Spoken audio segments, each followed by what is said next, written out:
It's time for the Sports Desk with Mike, Mark, and Kyle. Stay tuned as we discuss local and national sports from Southeast Missouri and beyond. The Sports Desk with Mike, Mark, and Kyle is brought to you by Royal Retros. If you like cool throwback jerseys of defunct sports teams, Royal Retros is the place to buy. If you go to royalretros.com and you order with the code SPORTSDESK, all one word, you can get a little bit off your order. So check out Royal Retros. And now on with the Sports Desk with Mike, Mark, and Kyle. And welcome back to the Sports Desk with Mike, Mark, and Kyle. I'm Mike Bueller. I'm Mark Sanders. And Kyle Roberts is on the disabled list this week, but we are hoping to have him back for our big Christmas week show next week. That one I'm really excited about. Yeah, good news for Kyle is it's not an ACL tear or an Achilles. Yeah, unlike Patrick Mahomes and Micah Parsons, which we are going to talk about a little later in the show. But we got a full show today. We are going to be talking a lot of high school basketball. We will be joined in a little bit by Twin Rivers High School Athletic Director Kelly Westerfield, and she's going to talk with us some about the Lady Royals Christmas Classic. We're also going to take a mid-season look at the Raiders and Lady Raiders, and of course we are going to talk about the National Football League.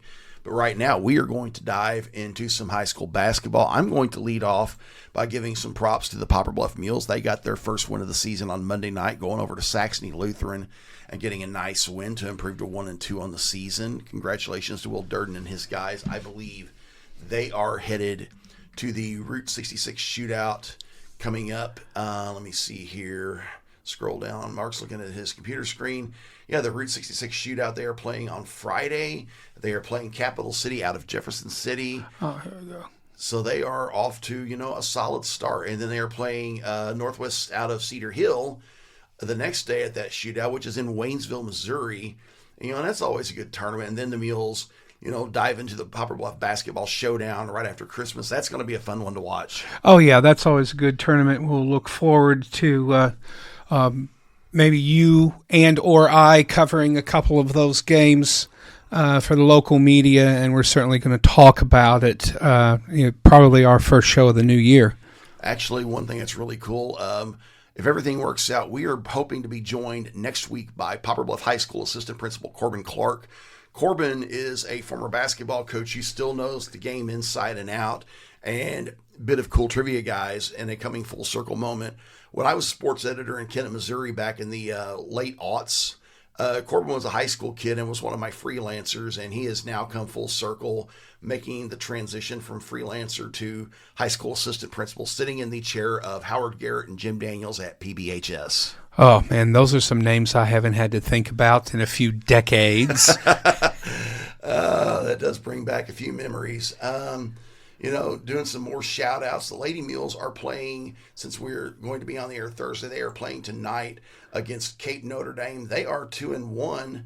They may be 3-1 on the season. I don't see how they did at Scott County Central, but that's going to be a good matchup with Notre Dame. That's going to be at PBHS. That's going to be a good one to watch. It is going to be a good one to watch. It also gives me an opportunity to complain about something. Could the good folks who deal with the Misha website actually get game results, if not that evening, at least by the next morning, because there's not a whole lot of good places in terms of local media that consistently publish high school results, either the night of, even some of the local Facebook sites that we both attend. That's pretty much hit or miss. It really depends on whether somebody went to that game and reports to that site about the results. And I just wish we had a more consistent way of figuring out how these teams finish. So if you're a fan of the show and you have that information, go on to Facebook and come to the Sports Desk with Mike, Mark, and Kyle and give us a post with your team's results. We'll just eliminate the middleman and we'll recruit all of our listeners to be freelance game reporters for us. How about that? Go for it. Switching gears a little bit, another team I want to talk about is the Dexter Bearcats. They are off to a really good start in boys basketball. They made what some people would consider surprising run to the finals of the SEMO Conference Tournament last week, upsetting Cape Central in the semifinals, and then taking the Sykeston Bulldogs to the wire in the championship game on Friday night. On Tuesday night, they took on the Jackson Indians, got down like 15 points early to Jackson, came back, and ended up losing, I believe, by 2 points. That was a heck of a battle. And even though Dexter's got a couple of losses on their schedule this year, they've got some nice wins and some nice games to say they are for real. That is one reason they are the number one seed at the Bloomfield Christmas Tournament. Yeah, before they get to Bloomfield, though, they have to go to Woodland to take on the Cardinals up in Marble Hill. That's a team I saw play last week, and they look formidable in their class and district this year. So that's going to be a big test for the Bearcats on the road against the Cardinals. Indeed, that's going to be a really huge game to watch. And also, too, that game could go a lot into deciding who is going to win the Stoddard County Activities Association. Even though Woodland is a Bullinger County school, they are in the Stoddard County Activities Association, the SCAA. That's going to be a nice matchup. That's one I wish I could go to. Yeah, although I don't recommend driving to Marble Hill at night. Highway 34 is not for the faint of heart, or those at my age who don't see as well at night as I used to in my younger years. Anyway, that aside, the Cardinals are undefeated. They're currently sitting at 6-0. Dexter's going to come into that game at 4-3. Woodland has a powerhouse offense. They feed off of their defensive pressure, and then they run a fast break offense that is just relentless. They're scoring 76 points a game against Dexter's 60. They're both allowing opponents to score in the mid-50s against them. So I think that, excuse me, I think that Woodland at home probably has the advantage on the offensive end, but we'll see what Dexter can do. Certainly those games against Sykeston and Jackson, even though they came up a little bit short, that's made them battle tested. So I don't think that Woodland is going to be able just to win in a walk the way they have some of their earlier games. I think this is going to be a test for both of those teams. Indeed, and like I said, that's going to be a dandy to watch. Another team I want to give another couple teams I want to give some notice to are the Doniphan Dons and the Doniphan Donettes. I'm going to lead off with the Dons. They got a big win in the opening round of the Clarkton Christmas Tournament on Monday night. They beat Portageville 73-33 to get to 500 on the season. They are scheduled tonight to play South Pemiscot in the semifinals of that tournament. Doniphan Dons are doing a few things.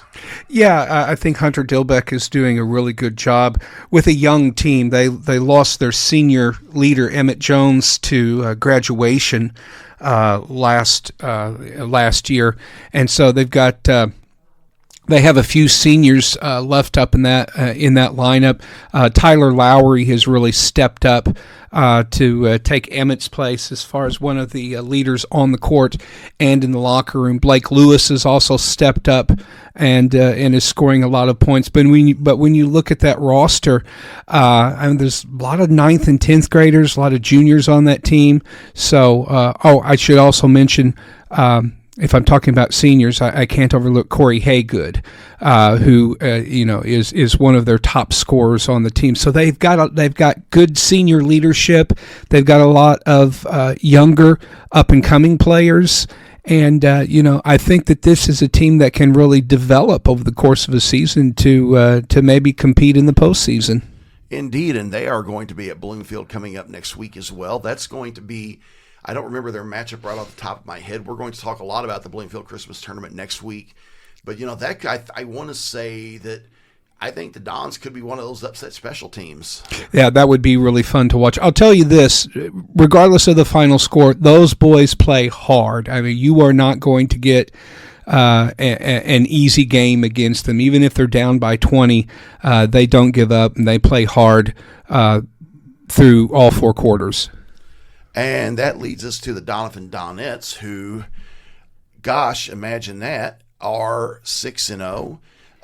Their closest game this season has been, oh my gosh. Probably Fredericktown. Yeah, I know. Actually, Greenville on Tuesday night, they beat them by 34 points. I mean, Doniphan has mercy ruled everybody this year. You got to see the Donettes play Naylor on Monday night, and they made a pretty good impression on you, Mark. Tell me about that. Yeah, this was a Naylor team that won an early tournament up at East Carter. Came out and beat the East Carter girls pretty handily, and and and that was on the road, and Naylor was out of the game by the end of the first quarter. I mean, it was the Donettes led 25-4 at the end of the first quarter, and then they came out after halftime and went on a 20-0 run for about the first 6 minutes of the third quarter. I mean, just completely put the thing out of the reach. Head coach Adam Epps put most of his bench players in for the entirety of the fourth quarter. Of course, we had mercy clock running continuously at that point. But, I mean, that's what the defending state champions look like this season. We talked last week when we had Adam Epps and Nathan Hampton here in the studio to talk about Donovan sports. They lost a lot of leadership with graduating seniors Maddie Reedus and Sarah Owen, but the rest of their roster has really stepped up this season. Tara Davis, Haley Epps, both out on the court as seniors. But yeah, what's really frightening to think about this Donettes roster, their leading scorer Monday night was Briley Bowles. She's a sophomore. Maeve Manis is contributing. She's also a sophomore. Bella Monahan is out on the court scoring in almost every game. She's a freshman. And then among the junior class, you've got defending state player of the year Carson Haygood, who just does Carson Haygood things every game. You've got Kenna Kirby, who is an absolute monster on defense. You wouldn't think so because she's not very big, but she is just like the Tasmanian Devil out there playing on defense. She frustrates the other team's point guards so much because she just does not give them any room to breathe. And then you've got Ellie White, another junior, who is just has I'll kind of echo what I said before because this is what Adam told me after the game. Ellie White is back to doing Ellie White things. She's so physically gifted and she's got so much talent. And when you watch the Donettes play, you can see how disciplined they are. You can see, how they know exactly what it is that they're supposed to do in any given situation, and they execute the offense so well.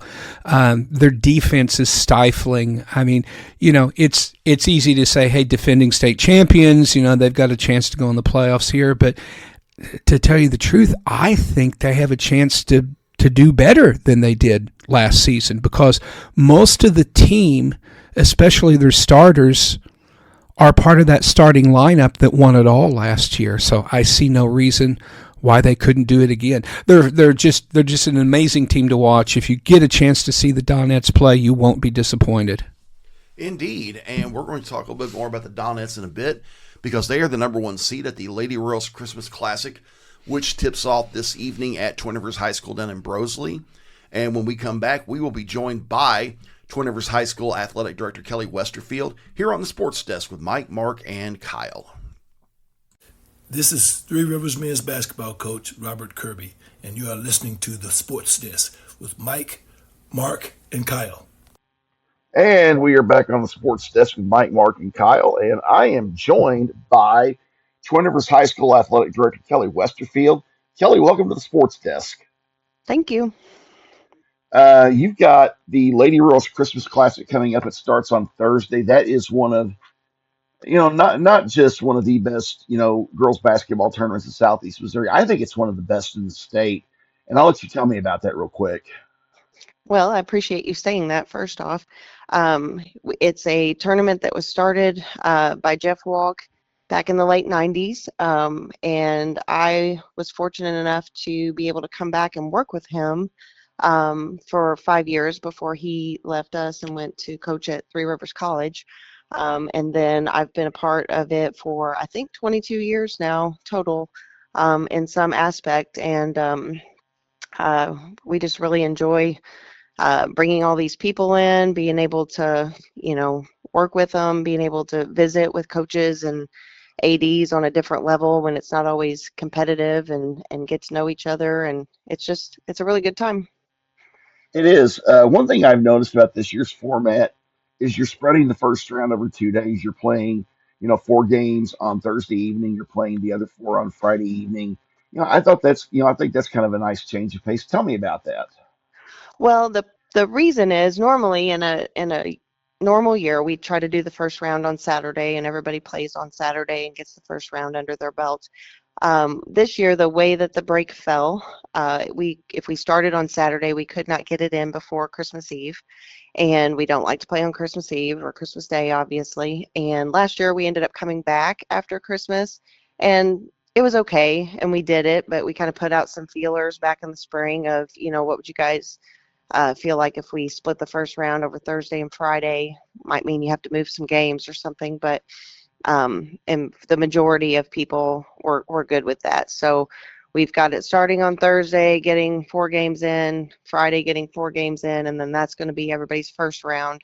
We come back on Saturday, get the second round done, and then come back Monday with semifinals and Tuesday with finals, and we're done before Christmas. There you go. That sounds pretty awesome. And I'm looking at the field this year. Obviously, the Donovan Nets are looking really good again. They've won this tournament several years in a row. They're the favorites again, and I'll let you go from there on that. Yeah, that was a no-brainer. Donovan definitely number one. They're returning several and doing a good job.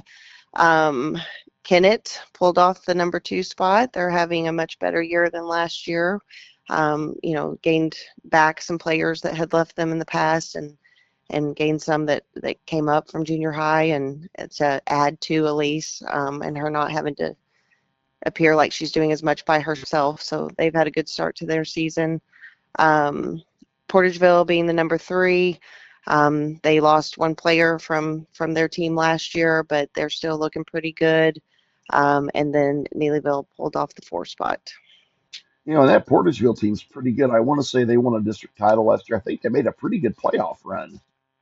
Yes, yeah, they did. They got all the way. You said Portageville, right? Uh-huh. Yeah, they got all the way to the Final Four. They sure did. Yep.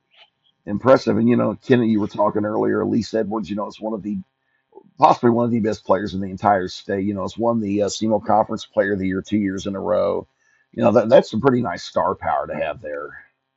Oh yeah, she's an exceptional player. We've actually laid eyes on her already this year at a jamboree, and she can do some exceptional things that are really hard to guard. And the fact that she's got some other players that can score now, and you can't quite double and triple up on her as much, that makes them a much better team.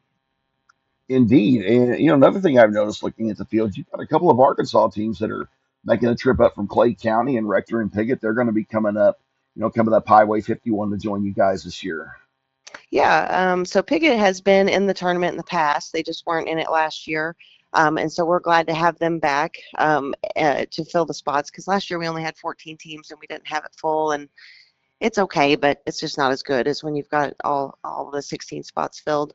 And then Rector is new to us, and so they pulled off the 5 seed, and I'm glad they both decided to join us. It's kind of difficult when you're seating because we're not as familiar with each other, but it's nice to have those places full for sure. Indeed. And your Twin Rivers team, they're the 6th seed. They are taking on Campbell. That looks like it's going to be a good matchup. Yeah, so we did end up with the 6 seed, and then Campbell also is new to the tournament this year. They have said for a few years they would like to be in, but they were committed to another one, and they were actually on my waiting list. And when I had a team drop, I contacted them, and they were ready to make the change. So we're glad to have them as well. There's going to be some good matchups. Some of the other matchups that pop out. I think that 8-9 matchup with Malden and Greenville looks really good. That's going to be the 5:45 matchup on Friday. Any thoughts on that one?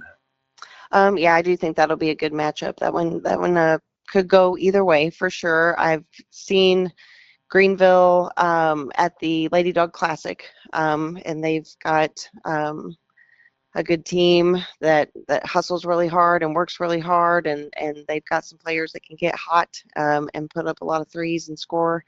And then Malden, we saw a little bit at the Jamboree at Kennett as well. And they are returning a lot of people that won, their district championship last year. That's So right. I do think that will be a good matchup that could go either way for sure. Indeed, and I got to see Malden playing sectionals last year against Neelyville, and I think Malden led much of that game. I think Neelyville didn't pull ahead until the third quarter. I mean, that was I covered that game, and I was like, wow, Malden's playing great. I mean, this could be a really good one to watch. They could be a dark horse in this tournament. Yeah, they definitely have some athletes that can play pretty fast. So if you can get out of control playing fast, that definitely could work to their advantage. Looking at some other matchups, one that pops out, the 4-13 matchup, number 4 Neelyville taking on number 13 East Carter. It's always interesting when you have two OFC schools going up against each other. Any thoughts on that one? Um, Neelyville just traditionally, Becky just always has them just wired to work hard. They're going to work hard no matter what. I know they're battling some injuries, and they've always battled injuries because those kids play so hard. But it just never seems to matter. They just don't seem to drop off much when they do have those injuries, that somebody else can always step in and fill those roles. So I know she's going to have this team, prepared to go and playing hard no matter what. East Carter, we actually played last night. They've got some really good athletes. They've got some really good guards. Unfortunately, they're just missing an inside presence right now, which is a disadvantage for them. Good deal. It's going to be interesting. And like I said, this tournament's always interesting. I remember covering this tournament 25 years ago when I was a rookie sports writer at the Daily American Republic. It was great then. And you know what? Even 25 years ago, Donovan was still making noise in that tournament. But so it's like the more things change, the more they stay the same. Right. It does cycle. We've had some others dominate the top, for several years in a row. When we had the 25th anniversary of this tournament a few years ago, we brought in Jeff Walk to honor him for just creating the tournament. And we brought in Jimbo Blackwell because he was the first winner of the first one when he was coaching at Donovan. And that championship matchup was actually Donovan and East Carter. And on that 25th year, Donovan and East Carter were also matching up again for the championship. So that was kind of neat and kind of ironic. I think I remember that. And now Jimbo is an assistant coach to Adam Epps over at Donovan. So once again, things have came full circle. Right. Yeah, they definitely have come full circle for sure. Indeed. And that is Kelly Westerfield talking about the Lady Royals Christmas Classic here on the Sports Desk with Mike, Mark, and Kyle. This is Three Rivers College women's basketball coach Alex Wiggs, and you are listening to the Sports Desk with Mike, Mark, and Kyle. And we are back on the Sports Desk with Mike, Mark, and Kyle. And we are going to take a mid-season look at the Three Rivers College Raiders and Lady Raiders basketball teams. I'm going to start off with the guys. The guys are 12-5 after picking up a really nice 81-72 win at John A. Logan on Tuesday night. That one pops out for a lot of reasons. First of all, that is the first time in, I believe, 6 years that we've won at Logan, and only the second time we've won over there in the last 12 years. And wait, there's more. We led that game by as many as 19 points at one point, and also they beat us here in overtime the first weekend of the season. So that is a really nice way to go into the holiday break. We have won 8 of our last 9 games. And, like I said, I think we got a little bit of momentum ahead of the January 7th Region 16 opener at home against Moberly. Yeah, and you look at the margin of victory in these games to go back to the beginning of this winning streak, 10 points, 16, 12, 11 at Shawnee. That was close. That was the closest win that we've got, a 2-point win, 66-64. But then 71-55, and I can't do that math, 104-67, almost a 40-point victory over Tennessee Valley. And then our one loss at Northeast Mississippi was just by 6 points, and then come back and, like you said, beat Logan by 9 points. So our margin of victory is impressive. I don't have the stats on point differential, but I'm sure it is very positive. We were sitting here about this same time last year talking about how the fact that the men were still at 500 was nothing to be concerned about for a lot of different reasons, and now they're sitting at 12-5. Seven games over 500, and I don't even think your naysayers have room to complain in this, unless they're just expecting 40 to 50 point victories every time, in which I would tell them to, go play a video game instead of following sports in the real world. It's been really impressive. Two other things that have really impressed me about this. Last year, going into the holidays, we were 10-6, which was a good record, but we were on a 3-game losing streak. We had just gotten pantsed by Jones College at Three Rivers on Friday the 13th of December of last year, and we were 1-3 that December. This year in December, we're 4-1 in December. We've gotten a lot more momentum, and I'm excited about that. There are some things I think we do need to work on. I would say there's three things that really pop out to me. First of all, I think the Raiders need to be a little more consistent. We've done a lot of good things this year, but I still feel like we haven't put together 40, consistent minutes of great basketball a lot this year. That's something we can do more of. But I think that's a thing with a lot of teams. Another thing I do think we need to work on is we do have a problem with turning the ball over. In that loss at Northeast Mississippi over the weekend, they turned our 15 turnovers into 26 points. And again, we lost by 6. That's arguably the difference in the game. The other thing I think that we need to get healthy. Starting center Johan Pouch went down with an injury this past Friday against Tennessee Valley. I don't know when he's going to be back, but he's a guy we definitely need. We got other guys that are nursing injuries like Miles Jones.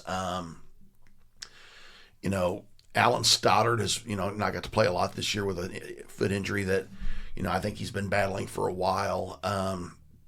We got some other guys. It'd be nice to get healthy. It'd be nice to get Bryce Wallace back. Bryce was our starting forward 2 years ago, and Brian Bess's last year's coach, missed last season with an injury, has not got to play this season. If it would be nice to get him healthy. We get some of these guys healthy, it could help us really level up. We've got a chance to make some noise in Region 16. I've told friends of mine, I said, I think it's between us, Mineral Area, and Moberly as to who's going to win the region. All three teams have done some good things. Moberly has got the record and the national ranking. Us and Mac have both played tough schedules. Mineral Area's schedule has been an absolute meat grinder, but they have also gotten some really nice wins. They got a nice win this past weekend at home against Indian Hills. They beat Barton, or as I like to call them, Barton County, earlier in the season. They are going to Johnny Logan on Sunday. That's going to be an interesting game because Logan handed them, their first loss of the season on opening night. So it is going to be interesting. Region 16 play kicks off on January 7th here at the Libel Family Sports Complex against Moberly. It's going to be interesting. Oh yeah, that's going to be a fun matchup, and hopefully the Raiders will take advantage of this time that they have off to, if they can, hopefully get some of those players healthy. I know Sekou Diagaraga has struggled with a few injuries early on in this season as well. So if he and Johan can both get healthy, it's good to have those big bodies down in the paint. It is, and I'm going to switch gears, talk a little bit about the Lady Raiders. Lady Raiders got two very, very impressive wins this past weekend. They went down to Tuscaloosa, down to the heart of Crimson Tide country, and they beat South Georgia Tech on Saturday 70-41. Not the biggest surprise because that South Georgia Tech team is not a great team. However, the next day they played Kilgore College, which I believe was a national tournament team last year, and has done some pretty good things this year, and got a 20-point win over Kilgore. They are going into the break with a record of 14-2. They have been a top 10 team all season. Their only two losses, they had a hiccup at Logan a couple weeks back, but that Logan team isn't bad. Logan just beat Moberly's women last night. And, their other loss was Trinity Valley, a team they had beaten earlier. Both those teams have played home and home, with the home team winning both matchups. Lady Raiders, in spite of, battling some injuries, and having a lot of new faces and being very young are still doing some really nice things, and they're right in the hunt to make their 6th straight trip to the national tournament for head coach Alex Wiggs to extend his school record. I mean, which isn't an impressive stat. I mean, not even Coach Best did that. Yeah, it really is, and and I'm looking through some of these names, and we've got a lot of newcomers this season who are contributing. In fact, there are more freshmen on the roster than sophomores, and of course, 3 of our sophomores are red shirts, particularly Kiera Neal and Caitlin Lord. And it's really good to see Caitlin come back from the injury that kept her out for most of the season last year, and making a contribution for the team. So just like I said with the girls team down in Doniphan, you have these young players who are coming in and making a contribution right away, which means that next season, when they have an extra year of experience to draw from, and it's going to be even more impressive. I think it is too. I mean, and it's something that I think sometimes it's easy to forget is just how many new faces we have this year. I mean, yeah, we have 1, 2, 3, 4, 5, 6 sophomores, but of those 6 sophomores, only one of them got to play a decent amount for us last year, and that was Courtney Blewett. Kiera Neal and Caitlin Lord both went down with injuries. Both of them were on the disabled list by Thanksgiving. I think Caitlin got hurt opening weekend. I think Kiera hurt her knee about a week and a half before Thanksgiving. Our other 3 sophomores are transfers. So it's basically an almost all-new team this year. And even at that, I mean, we've had a couple of pretty outstanding freshmen that got hurt in the preseason that may or may not be back this year. And even in spite of all of that, we have found a way to win almost every night. We're 14-2. That's pretty impressive. Yeah, and it really tells you, two of the real secrets to Alex's success as a head coach in this program is obviously recruiting. Because he had most of his incoming players already signed and ready to go before the end of last season. So it's not like he waits until the season is over to start recruiting. He's recruiting right now, for next season, and probably has since the beginning of the school year. And the other thing is just the system that he brings these young ladies to play in. It's an effective system. Obviously, he knows what kinds of players that he's looking for to come in and run his game plan. And obviously, all you have to do is look at the record this season and their history of success to know that this is absolutely a winning formula that he's drawing from. So, as a proud member of the Three Rivers faculty, I say go Raiders, go Lady Raiders. It's nice to have both of our basketball teams playing so successfully at this time of the season. And again, just want to invite everyone to, when they're playing home games next year, come out and support your local college team. Indeed, the Lady Raiders are going to Wabash Valley on January 3rd to kick off 2026, and then they will be back home on January 7th to also take on Moberly. That is going to be a really nice doubleheader. It's going to be fun to watch. Go Raiders, go Lady Raiders. Absolutely. And when we come back, we are going to talk about the National Football League here on the Sports Desk with Mike, Mark, and Kyle. This is Mike Bueller, and you are listening to the Sports Desk with Mike, Mark, and Kyle. And we are back once again on the Sports Desk with Mike, Mark, and Kyle. And it is time for our weekly deep dive into the National Football League. I am going to lead off with my Tennessee Titans. It was a mix of good and bad last week when we went out to San Francisco.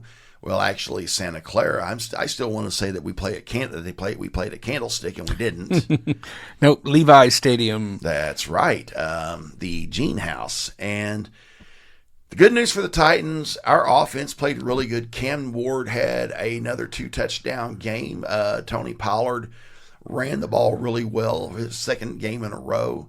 The bad news is our defense did not do a very good job of stopping them, and we got beat 37-24 by the 49ers. But here's where it gets interesting. This week, we are playing the Kansas City Chiefs, but we are not playing the Kansas City Chiefs of old. We are playing a Kansas City Chiefs team that is not only out of the running for the playoffs, but they have no Patrick Mahomes because Mahomes tore his ACL and will not only miss this season, but there is a very good chance he is going to miss at least sometime next season. Now, if you watch the Netflix documentary series Quarterback in their first season, we got a little bit of a glimpse into the type of workout routine that Mahomes has. But, listening to my favorite football podcast, the O-Line Committee, with former offensive guards Jeremiah Searles and Alex Boone. You can find that on YouTube, Spotify, all the other places. It's not just Vikings centered. The host Phil Mackey is the guy from Purple Daily, but they talk about a lot more than just the Vikings. In fact, even though Booney and Searles played for the Vikings, they always ding Phil with a homer fine whenever he talks about them. Anyway, that aside, they talk about, because both of them have been injured in their career, they talk about that when you're rehabbing an injury, that's all you're doing. You're rehabbing the injury. You're trying to get back to the place where you can start to get into football shape. You can't rehab the injury and train for the season at the same time. So that's the first thing. So even though he has an insane workout and physical fitness regimen, he's going to have to get that knee put back together. But here is the physical reality of the human body. And we have to remember that Patrick is not 24, 25 years old anymore. He's 29 going on 30. Your body changes at every milestone of the decades. So I suspect that even though he is in peak physical condition, it's probably going to take him at least 9 months to rehab that injury. So this is December, subtract 3, that gets you to 9, that gets you to September. So he may not be able to get himself into football shape until September. Well, the season has already started. And here's the other thing. Look at the Vikings left tackle, Christian Darrisaw. He was injured at L.A. in late October of 2024. He had surgery in early November. About 10 days later, he also had a torn ACL. Mahomes had a torn LCL, lateral medial ligament. Darrisaw had an MCL. Trying to keep track of all of these medical terms, but anyway. Darrisaw had the surgery in November. He was back on the field for minicamp and OTAs, very light, not gameplay, but just individual workouts. He came back for training camp, played in week 3 in their big win at home against the Bengals, who have a total lack of defense. Have a total lack of a team now. Things are looking bad down in Cincinnati, but I digress. Anyway, Darrisaw's not been right all season. They've had to hold him out of practices for rest. He's still having swelling in that knee. Kind of unusual, bit of concern for folks in Minnesota. But I mean, here's my point. You're not gonna come back in 9 months and be the player that you were before the injury. I mean, Mahomes is not going to be Mahomes next season, and it's going to be really difficult unless he has like a setback with a rehab, or if it's he's got pain or swelling and it's obviously not working for him. I mean, he is a gamer. He's going to demand to be out there on that field no matter what. But I think at some point Andy Reid might have to step in and save him from himself. And here is the reality: they're going to have to trade or sign a starting quarterback. Agreed. I mean, Mahomes is not going to start the season, and you can't throw Gardner Minshew out there so that your team starts 0-6 unless it's a 2-year rebuild because Travis Kelce is almost certainly going to retire. Chris Jones has been banged up all season. He's not getting any younger. Their offensive line is hot garbage. None of their receivers can hang on to the ball, partly because they're just getting hit all over the place. But this is a team in need of a total teardown and rebuild. And, man, I'm telling you, it would be really hard to do, and you'd never convince Mahomes to do it. But I would sit Mahomes all of next season also. I'd definitely start him off the season on the PUP list and maybe look for him to come back in week 9. But even then, I mean, you're going to want to compete in the AFC, and you're not going to do that with a Gardner Minshew. I've been thinking to myself this morning, it's like, who could they get? It's almost like the conversation we were having 3 weeks ago among Minnesota fans. Like, well, who do you bring in next year to, if McCarthy keeps playing this poorly? That's something else I'm going to talk about. But, Davis Mills from Houston, perhaps. Do you resurrect the not quite dead body of Jimmy Garoppolo to come in and play for you? Maybe you trade with the 49ers for Mac Jones. That seems to be, the choice of the season for anyone who's needing a quarterback. But, I mean, the reality is you look around the teams in the league, there's at least 8 to 10 teams that could look to sign another quarterback. Who do you bring in? Do you maybe trade with Atlanta for the ghost of Kirk Cousins? It's going to be interesting, to say the least. I will say this, looking ahead to Sunday, that matchup now, with it being Gardner Minshew versus Cam Ward, is a lot more interesting. If they had still had Mahomes and still been in the playoff hunt, I would have said this is absolutely a game the Chiefs win and possibly win big. Now, it's a little more up in the air. I'm still going to take the Chiefs, but this one could go either way. Boy, I don't know. I mean, just looking at this, you just think, how poorly the Kansas City offense has played this season, even with Mahomes. And then you look at Cam Ward's improvement. Oh, I mean, I hate to pick Tennessee over Kansas City, but it's not out of the realm of possibility that Kansas City goes in and just completely phones this game in. It's like, we don't care, nothing. I mean, they could just go full nihilism and just give this game away to the Titans. It's going to be interesting. Which is stupid for the Titans. You don't want to give up your draft position for no reason. Exactly. But at the same time, and I'm going to put this out here for all the haters, okay? All the Kansas City Chiefs haters. It's like, you hate the Chiefs because you ain't the Chiefs, okay? It's like, you would give anything if that was your team. If your team won 3 out of the last 5 Super Bowls, you would be as obnoxious as some Chiefs fans can be. So I know that there are a lot of people, including our co-host, Kyle Roberts, who's just crowing about the fact that the Chiefs dynasty has ended. And yes, he did accurately predict that from the beginning of the season that the Chiefs would not make the playoffs. So we're going to give fair credit where credit is due. But I have to ask you this. Do you really want to give Brett Veach and the Chiefs a top 10 draft pick next season? No. And I'm going to be honest with you.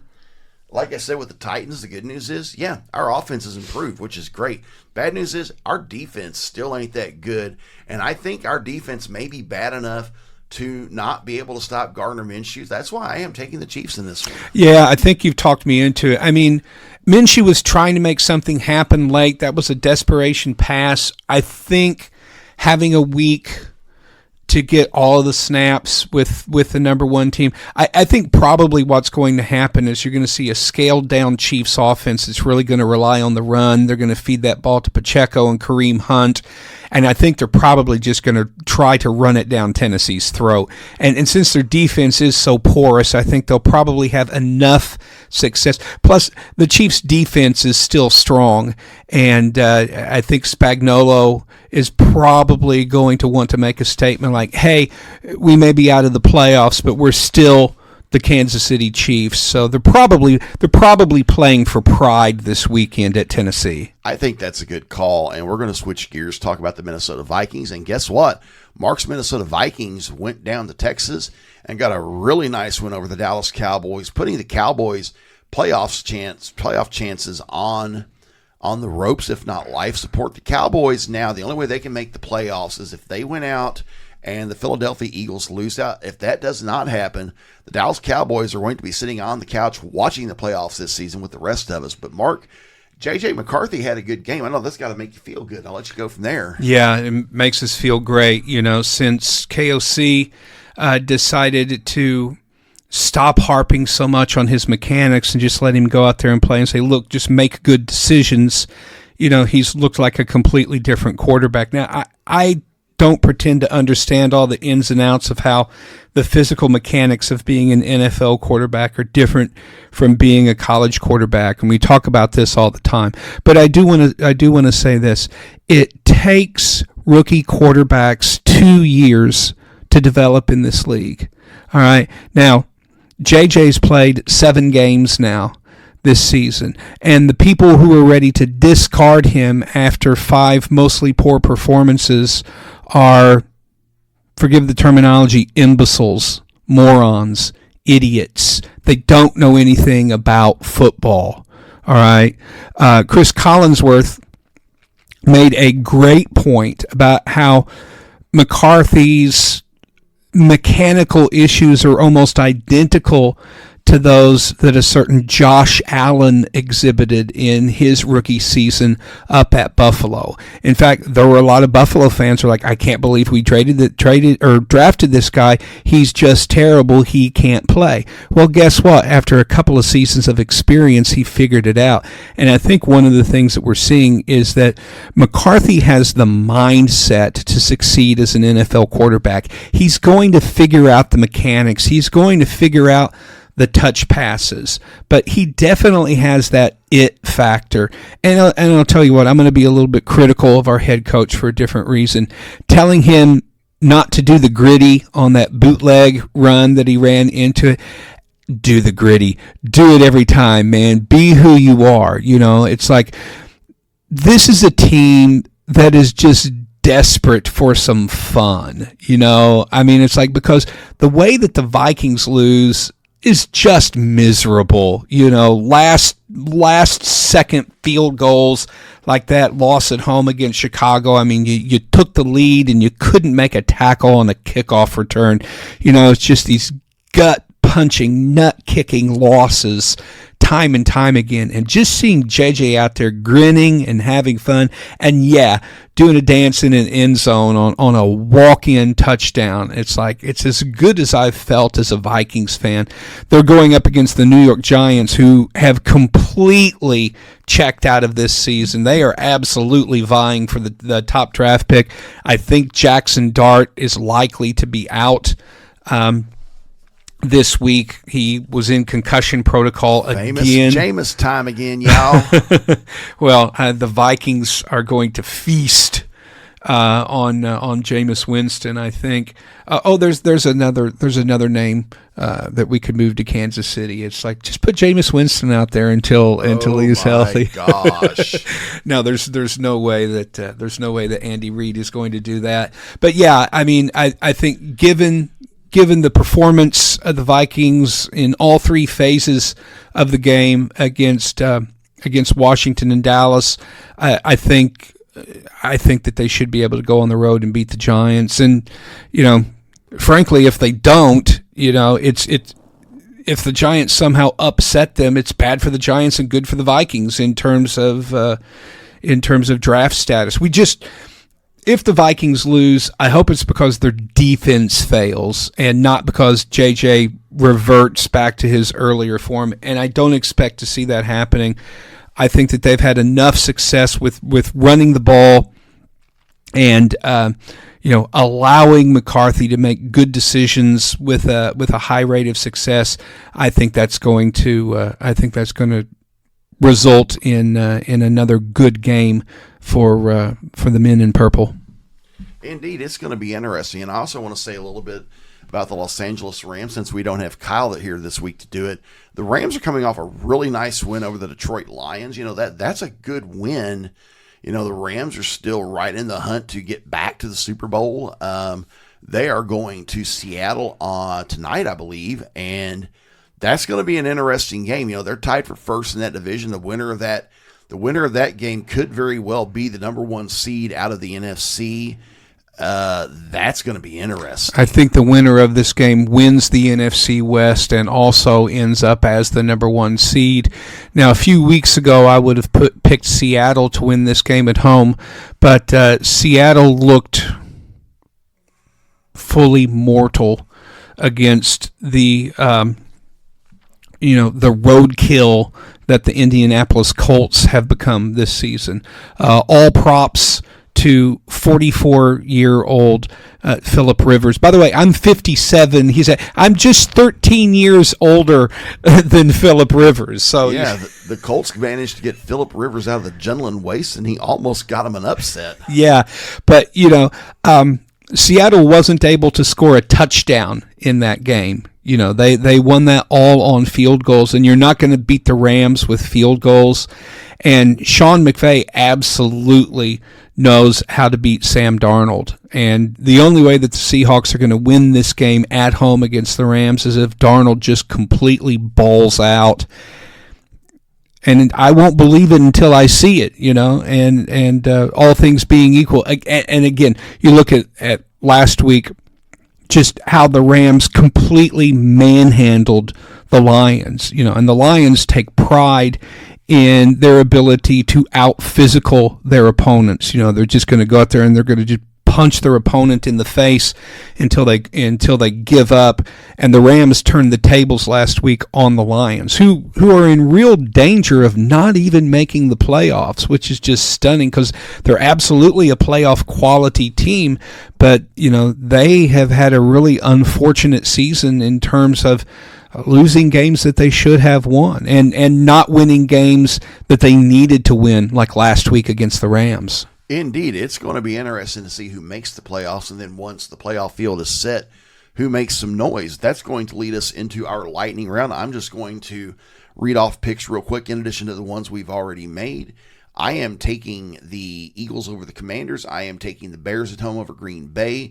Those are the Saturday games on Fox on Sunday. Yay, Saturday games. It's the best part of the end of the year. I mean, except for, like Christmas and everything. But I love Saturday NFL games. Indeed. On Sunday, I am taking the Saints at home over the Jets. I am taking the Bills to go to the Dog Pound and beat the Browns. I am taking the Chargers over the Cowboys in Dallas. I am going to take the Vikings at the Meadowlands, but I am rooting for the Giants because the Giants right now are ahead of the Titans for the number one pick. Buccaneers and Panthers, I am taking Carolina at home. I am taking the Bengals to go down to the former Joe Robbie Stadium and beat the Fins. I am taking the Broncos at home over Jacksonville in what may be the best matchup of the week. I am taking Falcons to go out to the desert and beat the Cardinals. I am taking Houston at home over the hapless Raiders.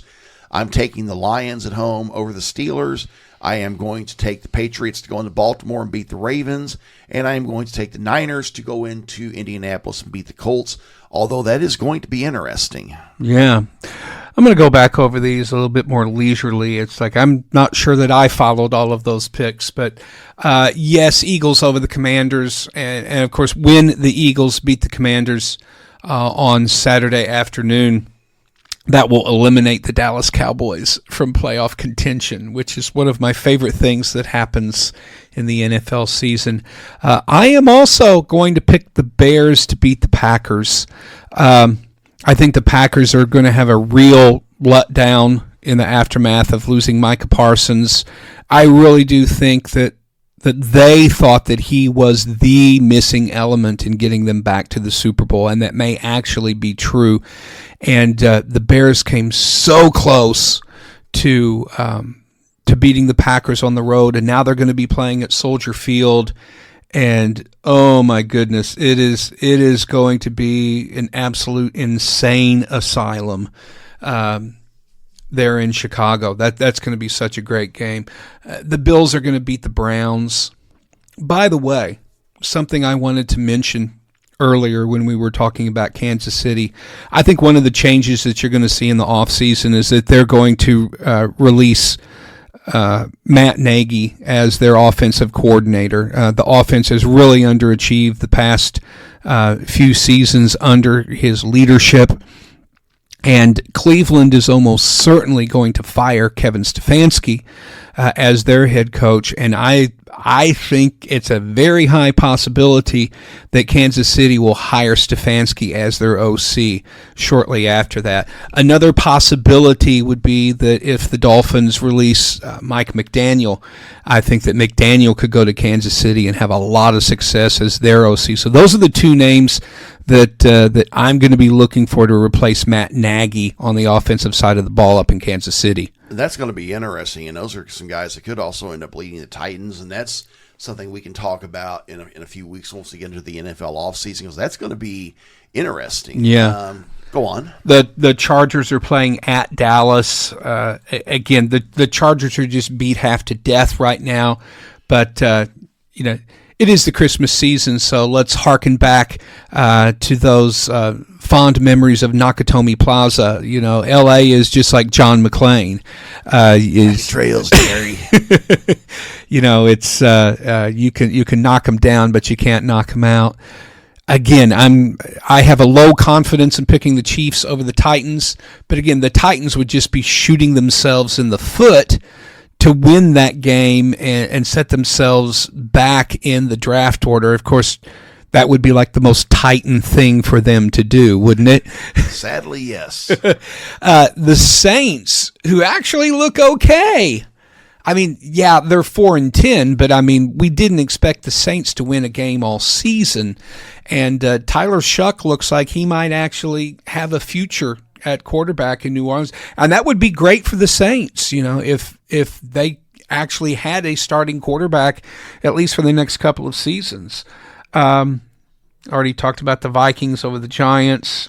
I don't have a high confidence in that. I mean, because let's face it, until he does it on a regular basis, we're always going to be holding our breath with J.J. McCarthy. I think if they win out, they win on the road against the Giants, and then they come back on Christmas Day, beat the Lions, there at U.S. Bank Stadium in Minneapolis, and then the Packers come to Minnesota for Week 18, and we rise up and beat them. I'd love to see Will Reichard kick like a 62-yard field goal at the end of the fourth quarter to beat the Packers. But anyway, if McCarthy plays well these last three games, maybe we'll exhale some. But he's still developing. But at least the needle's pointing up in the right direction.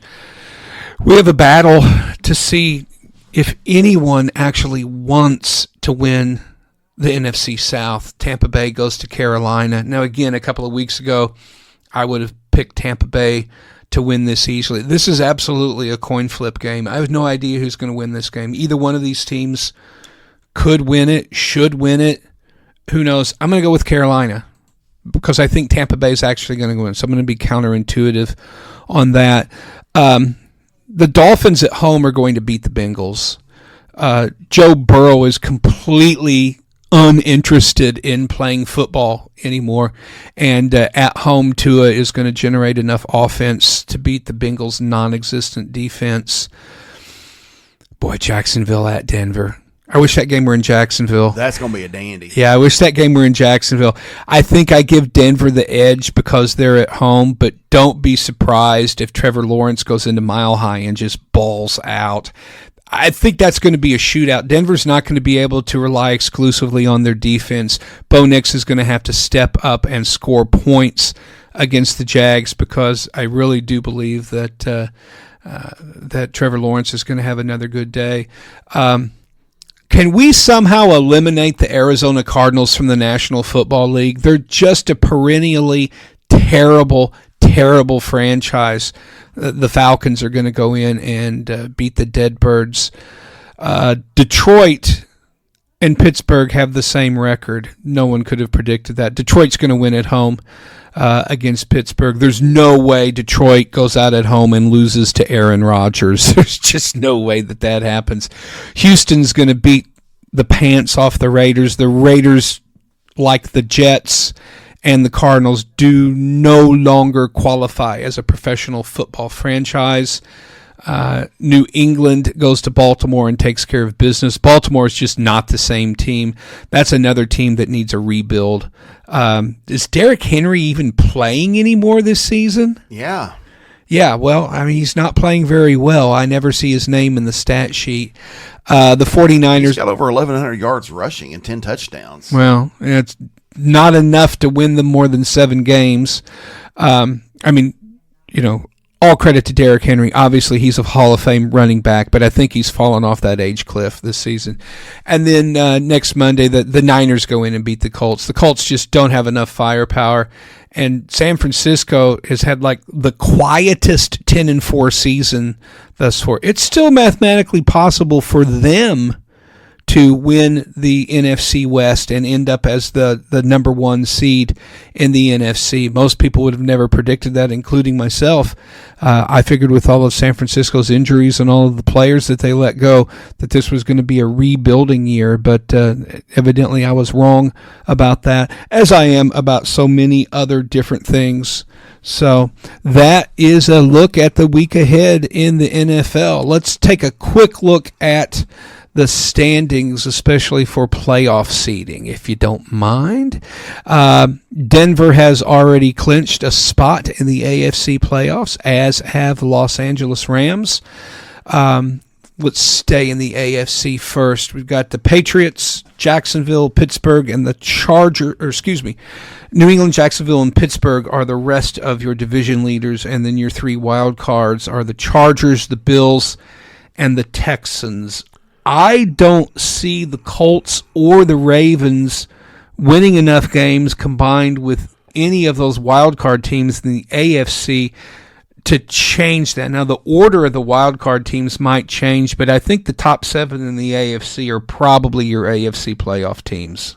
I could see that. I do think that the Bills have a chance to catch the Patriots for the division. They're only a game back with 3 to go, and that one could go either way. Especially if the Patriots slip up and do lose to Baltimore this weekend. It's going to be interesting. And looking at the NFC, right now your top seed is the Los Angeles Rams. However, they are tied in that division with Seattle Seahawks. Like we said, I would say the winner of that division is your number 1 seed, and probably the winner of the game tonight in Seattle, where the Rams get to go up against the Seahawks and the 12th man.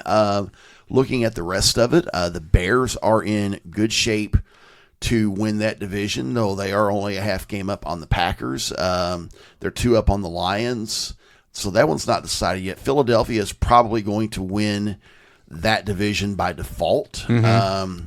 And I would say the winner of the Tampa Bay Carolina game on Sunday wins that division. I think the Seahawks and the Niners are probably going to be your wild cards. I think it's between the Packers and the Lions for the other wild card. It is going to be interesting to see what happens. Yeah, absolutely. I think let's take a quick look at the Bears' remaining schedule. Yes. They're up against the Packers this weekend. That is an absolutely huge game. And then they have to travel to Santa Clara to take on the Niners on the road, and then at home in the last game of the season against Detroit. So that's going to be interesting. They could end up 10-7. I mean, they could conceivably lose these last 3 games.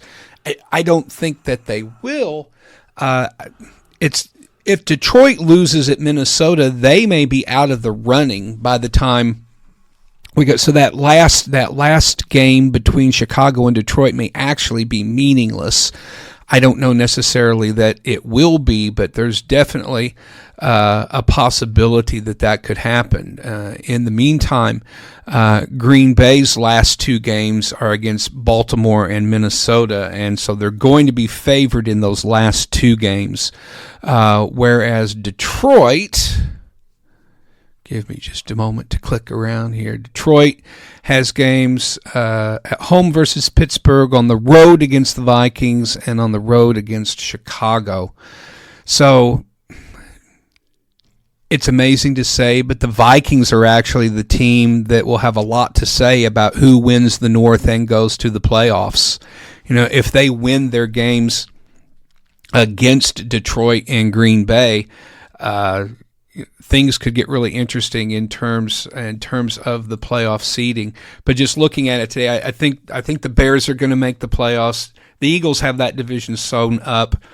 It's either going to be Tampa Bay or Carolina, and I think it's going to be Carolina just because Tampa Bay has really underachieved here late in the season. I think your two wild card locks in the NFC are Seattle and San Francisco, and then that really leaves us, which who emerges out of this scrum in the North? Is it the Packers or the Lions?